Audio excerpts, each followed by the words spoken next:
చిన్న ప్రార్థన చేసుకుని ఈరోజు వాక్యం ధ్యానించుకుందాం. మహోన్నతుడ, మహాపరిశుద్ధుడ, గొప్ప దేవుడ తండ్రి, ఈ సమయంలో మీ ఆత్మ ద్వారా, మీ వాక్యం ద్వారా మీరే మాతో మాట్లాడవలసిందిగా, మమ్మల్ని ముందుకు నడిపించవలసిందిగా యేసుక్రీస్తు వారి అతి పరిశుద్ధ నామములో మిమ్మల్ని ప్రార్థించి ప్రతిమాలి వేడుకుంటున్నాము. మా ప్రియ పరలోకపు తండ్రి, ఆమేన్. ఏమండి, మరి మన దినాన్ని మనం ధ్యానించుకున్నటువంటి వాక్యం ఏంటంటే డు నాట్ వేస్ట్. ఏంటంటే డు నాట్ వేస్ట్, వృధా చేయవద్దు అనేటువంటి వాక్యాన్ని మనం ప్రారంభించుకుందాం. అందులో రెండు అంశాల గురించి, రెండు భాగాలలో మనం ధ్యానించుకున్నాం. అందులో మొదటిది do not waste your time. మీ యొక్క సమయాన్ని వృధా చేసుకోవద్దు. చాలా నేషనల్ సర్వేస్ గురించి మనం ధ్యానించుకున్నాం కదండి. మరి ఏ విధంగా చిన్నపిల్లలు కానీ, ఆ యొక్క యవ్వనస్తులు కానీ, లేదా మన దేశంలో ఉన్నటువంటి అనేకమైన ప్రజలందరూ కూడా ఈ యొక్క సమయాన్ని వారు ఏ రకంగా వేస్ట్ చేసుకుంటున్నారు. ఆ యొక్క మొబైల్ ఫోన్స్తో, ఆ యొక్క స్మార్ట్ ఫోన్స్తో, ఆ యొక్క ల్యాప్టాప్స్తో, ఇంకా రకరకమైన వాటిలో పడి వారు ఏ విధంగా సమయాన్ని వృధా చేసుకుంటున్నారో మరి ఆ యొక్క స్టాటిస్టికల్ ఇన్ఫర్మేషన్తో సైతం మనం వినడం జరిగింది. ఆ తర్వాత do not waste your youth, లేదా do not waste your young age, అంటే మీ యవ్వనాన్ని వృధా చేసుకోవద్దు. ఎందుకంటే మరి ఈ యవ్వనంలో మరి ఎంతో శక్తి, ఎంతో బలాన్ని దేవుడు ఇచ్చాడు. మరి ఎవరైతే యవ్వనస్తులు ఉన్నారో వారు ఆ యొక్క యవ్వనంలో వారు కష్టపడి వారు పనిచేయగలగాలి. దేవుడు వారికి ఇచ్చినటువంటి ఆ యొక్క జ్ఞానాన్ని, శక్తిని వారు సరైన విధంగా ఉపయోగించుకుని గొప్ప స్థాయికి వెళ్ళాలని దేవుడు ఇష్టపడుతున్నాడనే మాటను కూడా మనం ధ్యానించుకున్నాం. అది ఎప్పుడు ఫ్రూట్ఫుల్గా, ఎప్పుడు ఆశీర్వాదకరంగా ఉంటుంది అని అంటే, ఎప్పుడైతే ఒక యవ్వనస్తుడు తన యవ్వన కాలంలో దేవుని నమ్ముకుని రక్షణ పొందుతాడో, దేవుని కాడిని పోయడానికి ఇష్టపడతాడో, అప్పుడు ఆ వ్యక్తి జీవితం ఎంతో ఫ్రూట్ఫుల్గా, ఎంతో ఫలభరితంగా ఉంటుందనే విషయాన్ని కూడా మనం ధ్యానించుకున్నాం. ఇప్పుడు ఈరోజు మరి మిగిలినటువంటి ఆ యొక్క మాటలను కూడా మనం శ్రద్ధ కలిగి ధ్యానించుకుంటాం. మరి మూడవదిగా do not waste your talents. ఏంటంటే do not waste your talents అంటే మీ ప్రతిభలను వృధా చేసుకోవద్దు. మీ ప్రతిభలను వృధా చేసుకోవద్దు. ఏమండి, దేవుడు ప్రతి మనిషికి ఒక ప్రత్యేకమైనటువంటి టాలెంట్ని, ఆ యొక్క ప్రతిభని ఇచ్చాడు. ఏమండి, లేదండి ఎలా అంటారండి, మాలో మాకు ఎలాంటి టాలెంట్ లేదు అని మాత్రం ఎవరూ అనకండి. ఒక్కసారి మిమ్మల్ని మీరు జాగ్రత్తగా పరిశీలన చేసుకున్నట్లయితే, మిమ్మల్ని మీరు పరీక్ష చేసుకున్నట్లయితే ఏదో ఒక టాలెంట్, ఏదో ఒక ప్రత్యేకత ప్రతి వ్యక్తిలోనూ అది కనిపిస్తుంది. అది మనకి దేవుడు ఇచ్చినటువంటి ఒక ప్రతిభ, ఒక టాలెంట్ అండి. ఉదాహరణకి కొంతమందికి బాగా చదవగలిగే టాలెంట్ ఉంటుంది, కొంతమందికి బాగా హ్యాండ్ రైటింగ్ రాయగలిగే టాలెంట్ ఉంటుంది, కొంతమందికి బొమ్మలు బాగా వేయగలిగే టాలెంట్, ఆర్ట్లో మంచి టాలెంట్ ఉంటుంది, కొంతమందికి బాగా పాడగలిగేటువంటి ఆయన చక్కని టాలెంట్ ఉంటుంది, మరికొంతమందికి బాగా డ్యాన్స్ చేయగలిగేటువంటి టాలెంట్ ఉంటుంది. ఆ బాడీలో ఆ మంచి స్వింగ్, ఆ డ్యాన్స్ చేయగలిగేటువంటి ఆ యొక్క టాలెంట్. ఇలా ప్రతి ఒక్కరిలోనూ ఏదో ఒక ప్రత్యేకత. కొంతమందికి మ్యూజికల్ ఇన్స్ట్రుమెంట్స్ బాగా వాయించే టాలెంట్ ఉంటుంది, మరికొందరికి అవతల వ్యక్తిని బాగా అనలైజ్ చేసి అవతల వ్యక్తి ఎలాంటోడో తెలుసుకోగలిగేటువంటి జ్ఞానము, ఆ టాలెంట్, ఆ ప్రతిభ వారికి ఉంటాయండి. హల్లెలూయా. ఈ విధంగా మరి ప్రతి ఒక్కరికి కూడా దేవుడు ఒక ప్రత్యేకతను, ఒక టాలెంట్ని ఇస్తూ ఉన్నాడు, ఇచ్చాడు. అలాంటి ఆ టాలెంట్స్ని మనం చక్కగా ఉపయోగించుకుని వ్యక్తిగా మనం అభివృద్ధి అవ్వాలి. మనం ఆ యొక్క టాలెంట్ ద్వారా మనం ఉన్నత స్థాయికి మనం ప్రయత్నం చేయాలి. అదేవిధంగా దేవుణ్ణి మహిమపరిచే విధంగా ఆ యొక్క ప్రతిభను మనం ఉపయోగించుకోగలగాలి.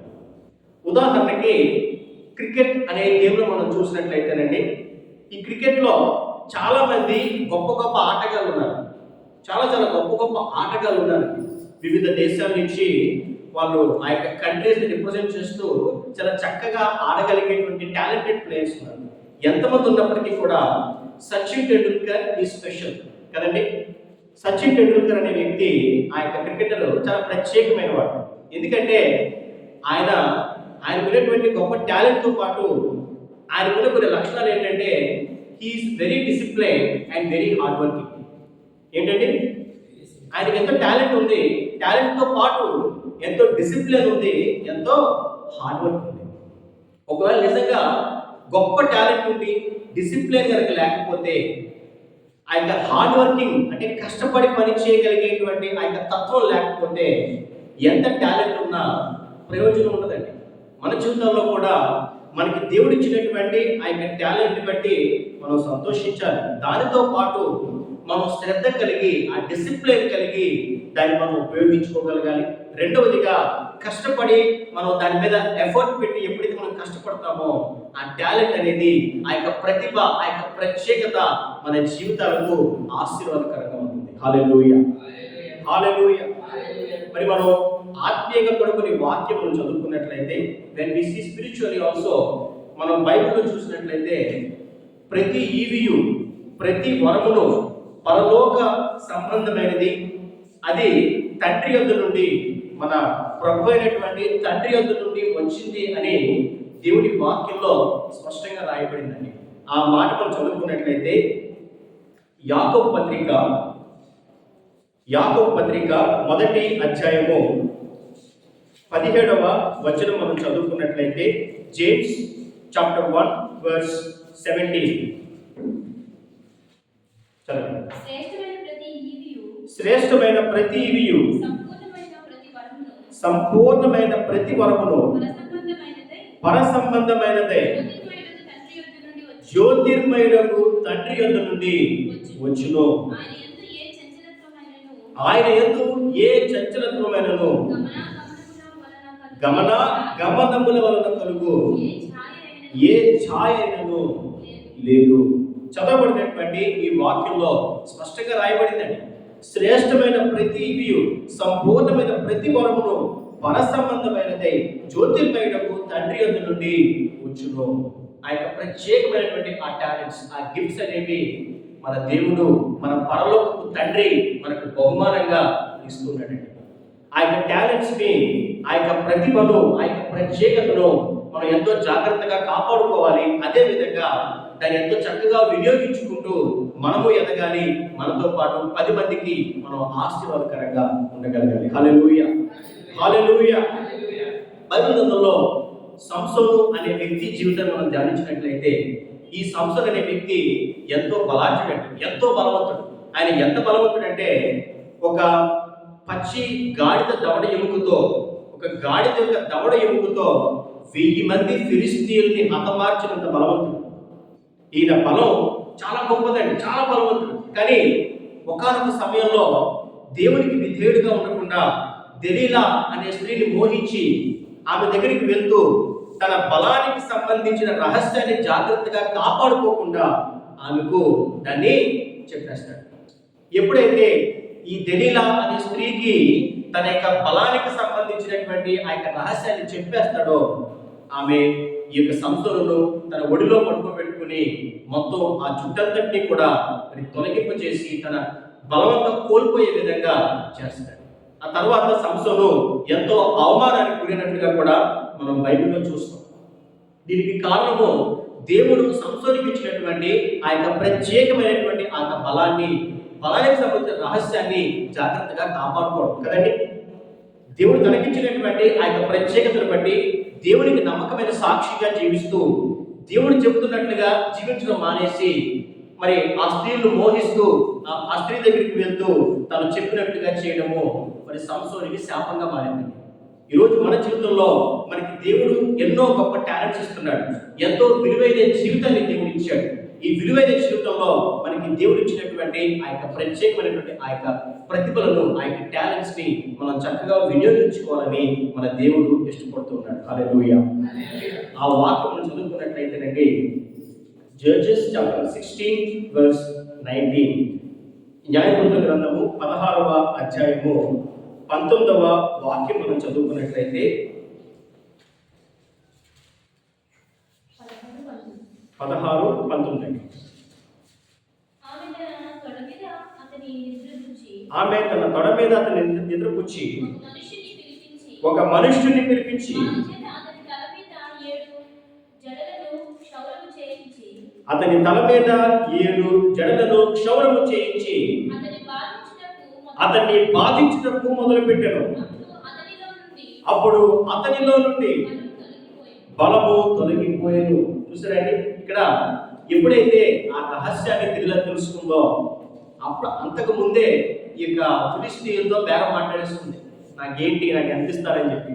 ఆ తర్వాత ఈ యొక్క సంసోనుని ఒళ్ళో పడుకోబెట్టుకుని వాళ్ళని పిలిపించి వారికి పూర్తిగా క్షౌరం చేయించి ఆశీర్వాదకరంగా ఉండాల్సినటువంటి ఆ టాలెంట్ని కోల్పోయేలా చేసి ఆ తర్వాత అతని పతనానికి కారణమైంది.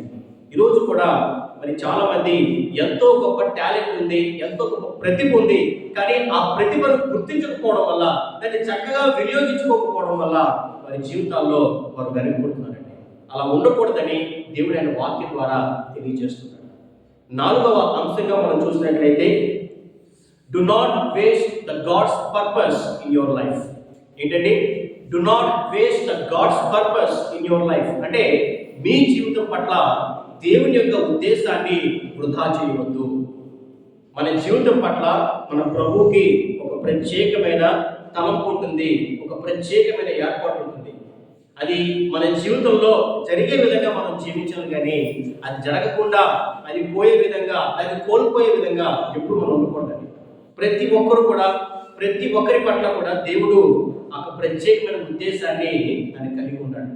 మనం ఒక వాక్యం చదువుకున్నట్లయితే ఇర్మియా గ్రంథము 1వ అధ్యాయంలో ఇర్మియా భక్తులతో దేవుడు మాట్లాడినటువంటి ఆ మాటను మనం జాగ్రత్తగా పరిశీలన చేసినట్లయితే, ఇర్మియా గ్రంథము 1వ అధ్యాయము 4-5 కొంచెం మనం చదువుకున్నట్లయితే, యెహోవా వాక్కు నాకు ప్రత్యక్షమై ఇలా సెలవిచ్చాడు, గర్భములో నేను రూపింపక మునిపే నిన్నెరిగితిని,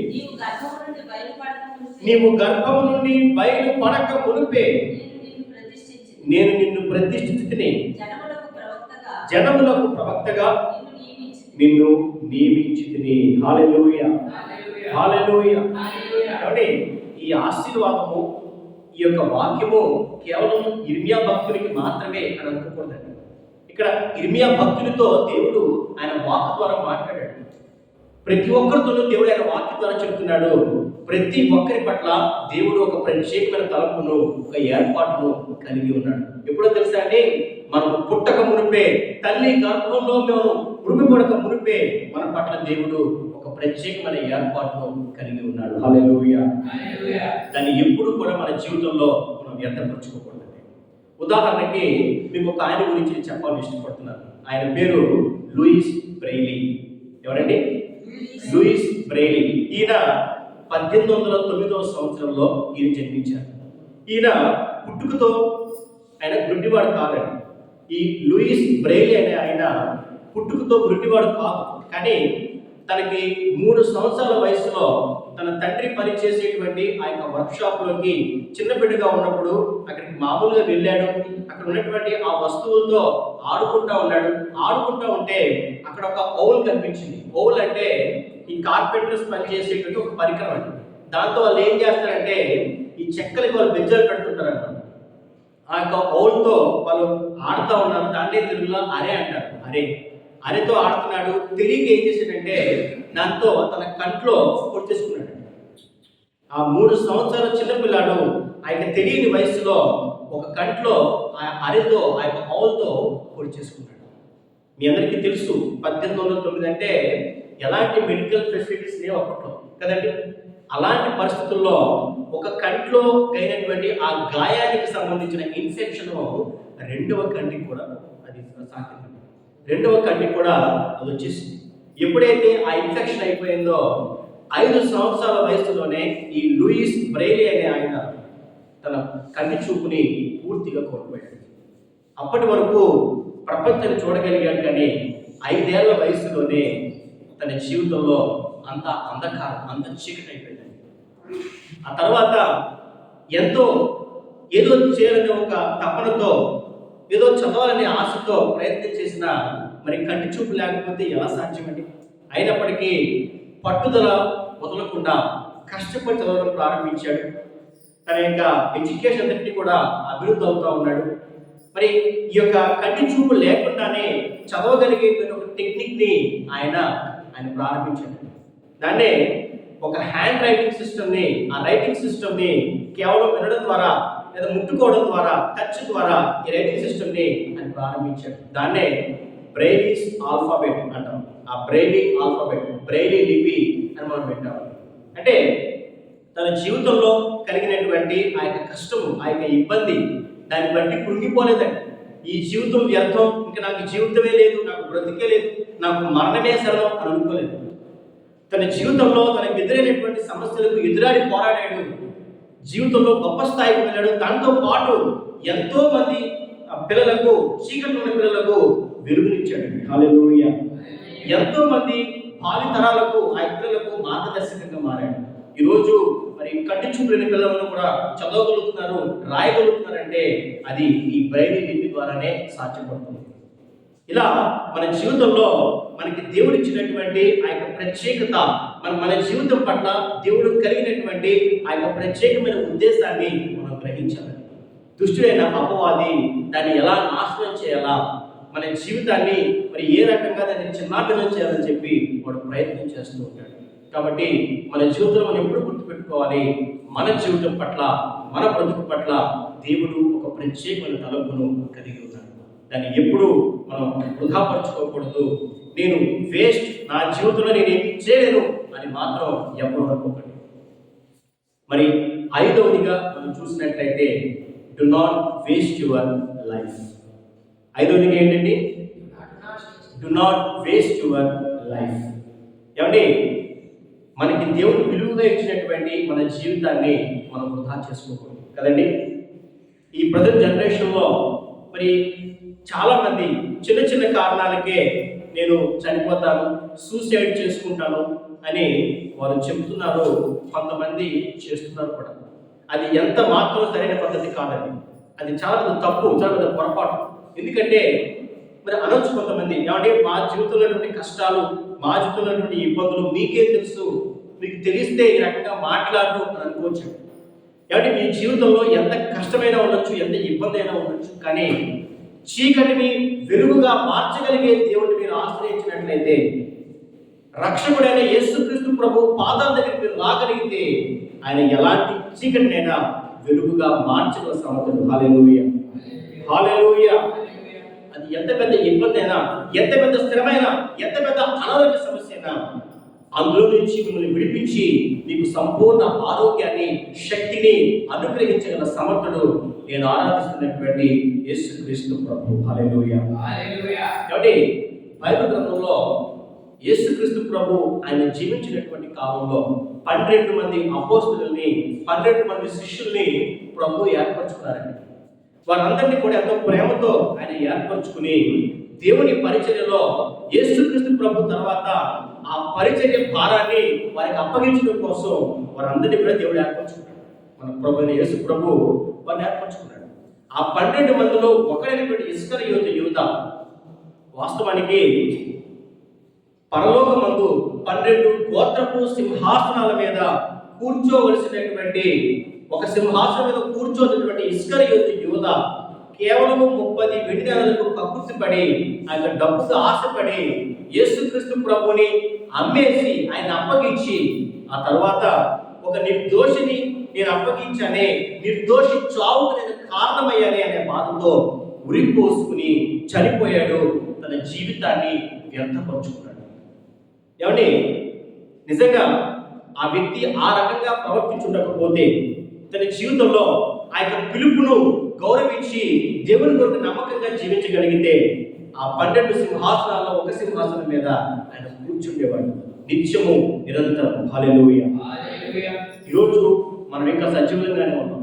మనల్ని దేవుడు సజీవ లెక్కలో ఉంచాడు. మరి మనకి దేవుడు ఇచ్చినటువంటి ఈ గొప్ప అవకాశాన్ని మనం వదులుకోకూడదు. మనకి దేవుడు ఇచ్చినటువంటి ఈ గొప్ప జీవితాన్ని మనం వృధాగా పోనివ్వకూడదు. దేవుని చిత్తాన్ని మనం తెలుసుకుని ఎప్పుడైతే దేవుని కొరకు నమ్మకంగా మనం జీవించగలుగుతామో, దేవుని కొరకు మనం నిజంగా నిలబడగలుగుతామో, మన జీవితంలో దేవుడు గొప్ప కార్యాలు చేస్తాడు. మనం ఊహించిన దానికంటే కూడా మనల్ని దేవుడు ఎంతగానో ఉన్నతంగా దీవించి ఆస్వాదించాలని ఆయన ఇష్టపడుతున్నాడు. కాబట్టి do not never ever do not waste your life. మీ జీవితాన్ని వృధా చేసుకోవద్దు. అది ఎంతో విలువైన జీవితం.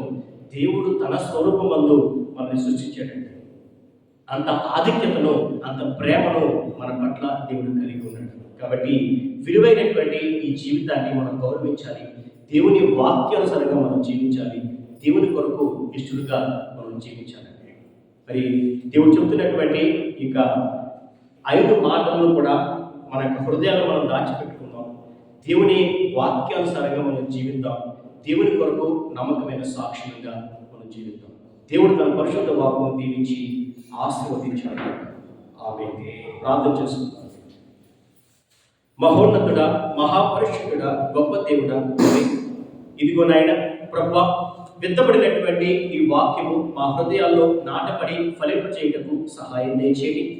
వృధా చేసుకోవద్దు, డు నాట్ వేస్ట్ అనేటువంటి ఈ యొక్క అంశాన్ని 2 పార్ట్స్గా తండ్రి వివరించడానికి తండ్రి మీరు ఇచ్చినటువంటి జ్ఞానాన్ని బట్టి, శక్తిని బట్టి మీకు వందనాలు తండ్రి. విన్నటువంటి ఈ ప్రతి మాటను నాయన మరి విన్నటువంటి ప్రతి ఒక్కరిలో హృదయంలో, ఆన్లైన్లో వీక్షిస్తున్నటువంటి ప్రతి ఒక్కరి హృదయంలో మీరే మరి ఉంచి ఈ వాక్యం ద్వారా వారి జీవితాన్ని మీరు వెలిగించవలసిందిగా, వారి యొక్క జీవితం యొక్క విలువను వారు గ్రహించి మీ కొరకు నమ్మకమైన వ్యక్తులుగా జీవించడానికి వారందరికీ మీరు సహాయం అనుగ్రహించవలసిందిగా తండ్రి, మీరే మహిమ పొందవలసిందిగా నజరేయుడైన యేసుక్రీస్తు వారి యొక్క పరిశుద్ధ నామములో మిమ్మల్ని ప్రార్థించి ప్రతిమాని వేడుకుంటున్నాను మా ప్రియ పరలోకపు తండ్రి. ఆమేన్, ఆమేన్, ఆమేన్. అందరికీ వందనాలు.